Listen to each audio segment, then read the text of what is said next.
Hello dear students, a very good morning to all. Welcome to all in yours Hindi literature class. Students, आज हम पढ़ेंगे Hindi literature और Hindi literature में हमारा periodic first का syllabus complete हो गया है।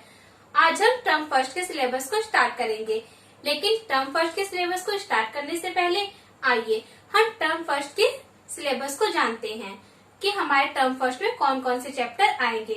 तो बच्चों, जैसा कि आपको पता है कि हमारा सिलेबस इस पर 3 पार्ट्स में डिवाइड किया गया है, pen paper test, subject enrichment और एक्टिविटी। तो इसमें हमारा पेन पेपर टेस्ट का पहला पार्ट है पार्ट 6 मैं बादल हूँ, पार्ट 7 धनुधारी अर्जुन, पार्ट 8 सीख भरे दोहे। तो बच्चों, ये तीनों पार्ट हमारे पेन पेपर टेस्ट के पार्ट हैं। इसके बाद है सब्जेक्ट एनरिचमेंट का पार्ट, यह हमारा पार्ट 5 है कौन सही।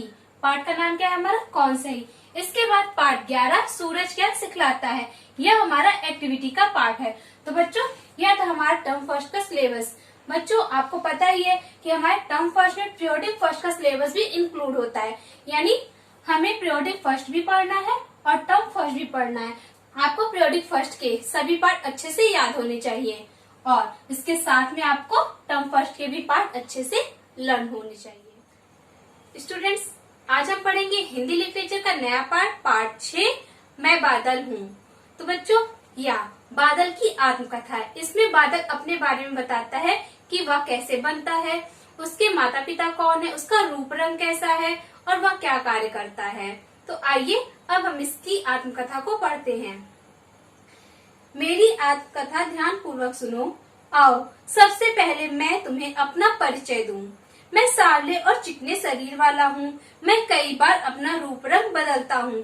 तो बच्चों, इसमें बादल अपने बारे में जानकारी देता है। वह अपने बारे में बताता है कि मैं कैसा हूँ, सांवले शरीर और चिकने शरीर वाला हूँ और मैं अपना रूप रंग समय के अनुसार बदलता हूँ। आप लोगों ने बादल को देखा ही है, जब वह बारिश करने के लिए आता है तो वो कैसा रहता है, सांवला रहता है, काला काला रहता है। लेकिन जब वह नॉर्मली आता है तो वह कैसा होता है, सफेद होता है। तो वह अपना रूप और रंग हमेशा बदलता रहता है। मैं तुम्हें जहाँ आकर्षक लगता हूँ वहीं मैं शेर की तरह गरजता भी हूँ। तो बच्चों, जैसा कि बादल हमें देखने में बहुत सुंदर लगता है, लेकिन वह शेर की तरह गरजता भी है, दहाड़ता भी है। जैसे शेर दहाड़ता गरजता, वैसे ही बादल भी गरजता है। जब मैं आंखें दिखाता हूँ तो लोग कहते हैं बिजली चमक रही है। वायु के साथ मैं संसार में स्वच्छंद घूमता हूँ। तो बच्चों, स्वच्छंद का अर्थ होता है अपनी इच्छा अनुसार घूमना। तो बच्चों, जब बादल आंखें दिखाता है तो लोग क्या समझते हैं कि क्या हो रहा है, बिजली चमक रही है। आपने देखा ही होगा।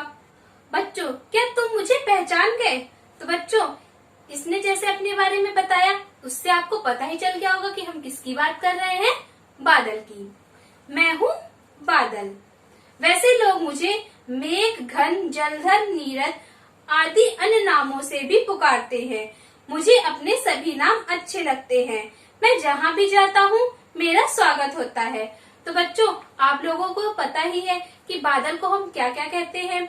मेघ, घन, जलधर, नीरद, ये सब क्या है, बादल के पर्यायवाची यानी बादल के ही नाम है और आप सब इन नामों को जानते ही हैं। और बादल को अपने सभी नाम बहुत ही अच्छे लगते हैं और बादल जहाँ भी जाता है उसका स्वागत किया जाता है, क्योंकि बारिश से सभी प्रसन्न होते हैं। अब मैं अपने घर परिवार के विषय में बताता हूँ। मैं सागर का पुत्र हूँ। सूर्य पुत्री किरण मेरी माँ है। सागर पुत्र होने पर भी स्वभाव से मैं उनसे बिल्कुल भिन्न हूँ। मेरे पिता खारे स्वभाव के हैं। मुझे तो आप जानते ही हैं, मैं तो खारे पानी को भी अमृत की तरह मीठा बनाकर संसार को देता हूँ। तो बच्चों, इसके बाद बादल अपने घर परिवार के बारे में यानी उसकी फैमिली में कौन कौन है उसके बारे में बताता है। तो वह क्या बता रहा है, वह कहता है कि मैं सागर का पुत्र हूँ। यानी बादल किसका पुत्र है, सागर का। और उसकी माता कौन है, किरण, जो कि सूर्य की पुत्री है। और बच्चों, जैसा कि आपको पता है कि सागर हमारा कैसा होता है, खारा होता है। खारा मतलब नमकीन होता है। लेकिन जो बारिश का पानी होता है वह आपने अगर टेस्ट किया होगा तो वह मीठा होता है। बारिश का पानी हमारा सबसे शुद्ध होता है और मीठा होता है। तो वह अपने पिता से एकदम भिन्न है, यानी एकदम विपरीत है। वह उससे बिल्कुल भी मेल नहीं खाता है। दोनों का स्वभाव अलग अलग है। बच्चों, आपको पता है कि बादल कैसे बनता है? बादल नदियों से, भूमि से, समुद्र से, जहाँ से भी उसे पानी मिलता है उसे वाष्प रूप में अवशोषित करता है और फिर उसके बाद बारिश के रूप में उसे फिर से वापस धरती पर भेज देता है। तो वह समुद्र के खारे पानी को भी अवशोषित करता है और उसे मीठा पानी बनाकर फिर से वापस भेजता है। मेरी माँ भी तीखे और तेज स्वभाव की है, किंतु मैं शीतल स्वभाव का हूँ ना मैं एक अच्छा पुत्र। तो बच्चों, इसके बाद में बताता है कि जैसे मेरे पिता खारे स्वभाव के हैं, वैसे ही मेरी माँ भी तीखी है और तेज स्वभाव की है, लेकिन वह उनसे बिल्कुल विपरीत है, यानी वह अपने माँ और पिता दोनों से विपरीत है। बादल का स्वभाव कैसा है? शीतल है, यानी बादल कैसे होते हैं? ठंडे होते हैं। जब वो बारिश करते हैं तो ठंडे होते हैं ना, तो वह अपनी माँ से बिल्कुल विपरीत है। सूर्य की किरण में कितनी गर्मी होती है, कितनी तेज होती है, तो वह अपने माँ के स्वभाव से भी बिल्कुल भिन्न है। उसके बाद कहता है मैं हूं ना एक अच्छा पुत्र। वह कहता है कि मैं अपने माता और पिता का एक अच्छा पुत्र हूं ना, क्योंकि मैंने उनके अवगुणों को नहीं लिया है। मैं समुद्र से भाप के रूप में ऊपर उठता हूँ और वर्षा के रूप में जल कणों को धरती पर उड़ेल देता हूँ। तो बच्चों, बादल कैसे बनता है? समुद्र से भाप के रूप में ऊपर उठता है, फिर उसके बाद वर्षा के रूप में पुनः धरती पर वापस आ जाता है। मैं परोपकारी जीव हूँ, मुझे सभी प्राणियों के सुख की चिंता लगी रहती है। किसानों की मुझे विशेष चिंता रहती है। किसान मेरा सच्चा मित्र है, वह मुझे आता देखकर फूला नहीं समाता, मुझे देखते ही वह खुशी से नाच उठता है। तो बच्चों, बादल क्या है? एक परोपकारी जीव है, यानी एक परोपकारी व्यक्ति है।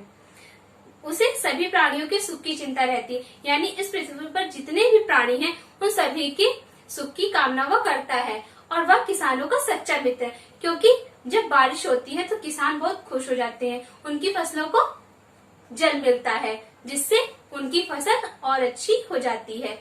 यह मैं ही हूँ जो नदियों, तालाबों, पोखरों को जल से भरता हूँ। झरनों की शोभा को भी मैं ही बढ़ाता हूँ। बागों के वृक्षों को मैं ही फलों से लादता हूँ। तो बच्चों, बादल के ही द्वारा ही नदियाँ, तालाब, झरनों में क्या होता है? जल होता है। और बादल के द्वारा ही जो वर्षा होती है उससे हमारे पेड़ हरे भरे होते हैं, उन पर फूल और फल आते हैं। मैं रेगिस्तान को उपवन में बदल सकता हूँ। मेरे रूप पर रीझ कर अनेक कवियों ने कविताओं की रचना कर डाली है। तो बच्चों, बादल कहता है कि मैं रेगिस्तान को भी उपवन में से आपको पता ही है क्या होता है? बगीचा। और रेगिस्तान में क्या होता है? कोई भी फल फूल या कोई भी वृक्ष नहीं होते हैं। लेकिन अगर बादल चाहे तो रेगिस्तान को भी बगीचे में वो परिवर्तित कर सकता है। बादल के रूप पर रीछ कर, रीछ का अर्थ होता है मोहित होना। तो बादल के रूप और रंग से आकर्षित होकर, मोहित होकर बहुत से कवियों ने उस पर कविताएं लिखी है और आपने इन कविताओं को पढ़ा भी है। मैं जो जलकण धरती पर उंडेलता हूँ, उन्हें वर्षा रानी की उपाधि भी उन्होंने ही दी है। तो बच्चों, कवियों ने जो बादल अपनी बूंदों को धरती पर गिराता है, उन्हें वर्षा रानी की उपाधि किसने दी है? कवियों ने दी है। यह तो मेरा आकर्षक रूप है। अब मैं तुम्हें अपने दूसरे रूप से परिचित कराता हूँ। मेरा यह रूप बड़ा भयंकर है। तो बच्चों, यह था इसका आकर्षक रूप, यानी जो सबको बहुत पसंद आता है। लेकिन बादल का एक और रूप भी है और वह बहुत ही भयंकर, यानी बहुत ही डरावना है। जब मैं अपने को संभाल नहीं पाता, तब मैं पृथ्वी पर बाढ़ ला देता हूँ। खेत, खलिहान, घर, मकान सभी पानी में डूब जाते हैं। तब मेरा मित्र किसान भी मुझे कोसने लगता है। तो बच्चों, जब बादल बाढ़ लाता है तब किसान के खेत, खलिहान सब नष्ट हो जाते हैं। उस समय जो उसका मित्र, यानी किसान बादल का क्या है? मित्र है। वह भी उसे कोसता है, वह भी उसे बुरा कहता है कि उसने यह क्या कर दिया। मैं स्वयं भी इस स्थिति से दुखी हो जाता हूँ। वैसे मैं सबका भला चाहने वाला हूँ। मैं सभी प्राणियों के प्रति दयालु, बना रहना चाहता हूँ, पर कोई ना कोई कमी तो सभी में होती है, सभी तो पूर्ण नहीं होते। तो बच्चों, जब वह बाढ़ की स्थिति लाता है बादल, तो वह अपनी इस स्थिति से खुद भी दुखी होता है, क्योंकि वह ऐसा नहीं चाहता, वह सबका भला करना चाहता है। लेकिन जितने भी व्यक्ति हैं उनमें गुण के साथ अवगुण भी होते ही हैं। कोई भी व्यक्ति पूर्ण नहीं होता, सब में कोई ना कोई कमी जरूर होती है। मेरे न आने पर सूखा पड़ जाता है, हरे भरे खेत सूख जाते हैं, प्राणी जगत पानी के लिए त्राही त्राही कर उठता है। क्या तुम जानते हो, इस स्थिति के लिए मैं नहीं बल्कि तुम दोषी हो। बस इतनी है मेरी जीवन गाथा। तो बच्चों, जब बहुत अधिक बारिश होती है, यानी बहुत अधिक वर्षा होती है, तब बाढ़ की स्थिति आ जाती है। लेकिन जब बादल वर्षा नहीं करते हैं, तब सूखे की स्थिति आ जाती है, यानी सभी जगह अकाल पड़ जाता है, किसान फसल नहीं उगा पाते हैं। लेकिन इस स्थिति के लिए कौन जिम्मेदार है? आपको पता है, इस स्थिति के लिए हम सभी स्वयं जिम्मेदार है, क्योंकि हम लोगों ने पेड़ पौधों को काट दिया है, जिससे यह स्थिति उत्पन्न होती है। आइए अब हम शॉर्ट में समझते हैं कि हमने इस पाठ में क्या पढ़ा। तो बच्चों, यह पाठ किसके बारे में है? बादल के बारे में। बादल का रूप कैसा है? सांवला और चिकना। और बादल की माता कौन है? किरण। और पिता कौन है? सागर। बादल कैसे बनता है? बादल समुद्र से भाप के रूप में बनता है और वर्षा के रूप में पुनः धरती पर वापस आ जाता है। बादल का भयंकर रूप हमारा बाढ़ कहलाता है, क्योंकि जब बहुत अधिक वर्षा होती है तब हमारी बाढ़ की स्थिति उत्पन्न हो जाती है, और बादल की वर्षा न करने पर सूखे की स्थिति उत्पन्न हो जाती है। और इस स्थिति के लिए हम मनुष्य ही जिम्मेदार है, क्योंकि हम लोगों ने पेड़ पौधों को काट कर इस स्थिति को उत्पन्न। स्टूडेंट्स, पाठ को पढ़ने के बाद आइए अब हम इस पाठ के सारांश को पढ़ते हैं, और यह आपको अपनी क्लास और कॉपी में लिखना है। सबसे पहले आपको टर्म फर्स्ट का सिलेबस लिखना है, उसके बाद आपको सारांश लिखना है। तो बच्चों, सबसे पहले आप लिखेंगे कक्षा कार्य, उसके नीचे लिखेंगे पाठ 6 मैं बादल हूँ, और कॉर्नर पर क्या लिखेंगे? दिनांक। सारांश, प्रस्तुत पाठ आत्मकथा शैली में है, यानी आत्मकथा मतलब होता है अपनी कहानी सुनाना, अपने बारे में बताना। बादल अपनी कथा सुना रहा है। सूर्य पुत्र किरण मेरी माँ है और सागर मेरे पिता हैं। यद्यपि वे कटु स्वभाव के हैं, परंतु मैं मधुर स्वभाव का हूँ। किसानों और प्यासों का सदा से मित्र रहा हूँ। संसार का कल्याण करना मेरे जीवन का लक्ष्य है। कवियों ने मेरे सम्मान में बहुत कुछ लिखा है। मेरा स्वभाव विनोदी है। मैं शेर की तरह गुर्राकर बिजली जैसी आंखें तरेर कर बच्चों को डराता भी हूँ। पाठ को अत्यंत रोचक शैली में प्रस्तुत करने का प्रयास किया गया है।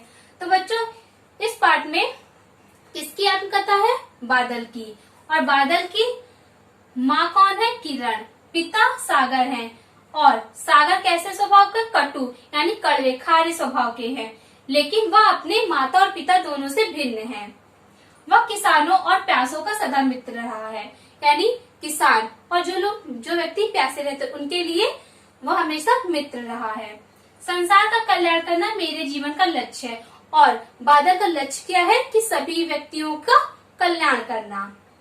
कवियों ने मेरे सम्मान में, तो बच्चों, बादल के सम्मान में कवियों ने बहुत सारी कविताएं लिखी है, उसे बहुत सी उपाधियां दी है, जैसे वर्षा की रानी। बादल को क्या कहते हैं? वर्षा की रानी कहते हैं। और बादल शेर की तरह गरजता है। आपको पता ही है कि बादल गरजते हैं तो उस कैसी आवाज होती है? जैसे शेर की आवाज होती है गरजने की, वैसे ही बादल की होती है। और उसकी आंखें जब चमकती है, यानी बिजली जब चमकती है और गरजते हैं बादल, तो उससे बच्चे डर भी जाते हैं, वह बच्चों को डरा भी देता है। जो सारांश को लिखने के बाद आपको दूसरे पेज पर, यानी नेक्स्ट पेज पर आपको लिखना है कठिन शब्दार्थ। इसमें पहला है आपका आत्मकथा। आत्मकथा का अर्थ होता है अपनी कथा या फिर आप बीती। आकर्षक, आकर्षक का अर्थ होता है सुंदर। परिचय, परिचय का अर्थ होता है जान पहचान या पूरी जानकारी। मेघ, मेघ का अर्थ होता है बादल। सागर, सागर का अर्थ होता है समुद्र। स्वच्छंद, स्वच्छंद का अर्थ होता है मनमाना या फिर इच्छा अनुसार। शीतल, शीतल में होता है ठंडा। परोपकारी, परोपकारी का अर्थ होता है दूसरों की भलाई करने वाला। उंडेल, उंडेल का अर्थ होता है डालना। विशेष, विशेष का अर्थ होता है खास। उपवन, उपवन का अर्थ होता है बगीचा। तो बच्चों आपको ये सभी शब्द अपनी क्लासवर्क कॉपी में लिखना है और इन्हें याद करने के बाद अपनी होमवर्क कॉपी में भी 2 बार लिखना है। और बच्चों आपको इन कठिन शब्दों से किन्हीं 5 का वाक्य प्रयोग भी अपनी होमवर्क कॉपी में करना है। तो बच्चों आप अर्थ का वाक्य प्रयोग नहीं करेंगे, सिर्फ इनके कठिन शब्दों का ही वाक्य प्रयोग आपको करना है और इनमें से किन्हीं 5 का करना है। आज का क्लास वर्क है आपका पार्ट 6 मैं हूँ बादल। इस पाठ का सारांश और कठिन शब्दार्थ अपनी क्लास वर्क कॉपी में साफ और सुंदर राइटिंग में लिखिए। आज का होमवर्क है आपका पार्ट 6 मैं हूँ बादल। पाठ के कठिन शब्दार्थ को याद करके अपनी होमवर्क कॉपी में लिखिए तथा किन्हीं 5 कठिन शब्दों का वाक्य प्रयोग करके उसे भी अपनी होमवर्क कॉपी में लिखिए। Thank you students. Thanks for watching and always keep smiling and take care.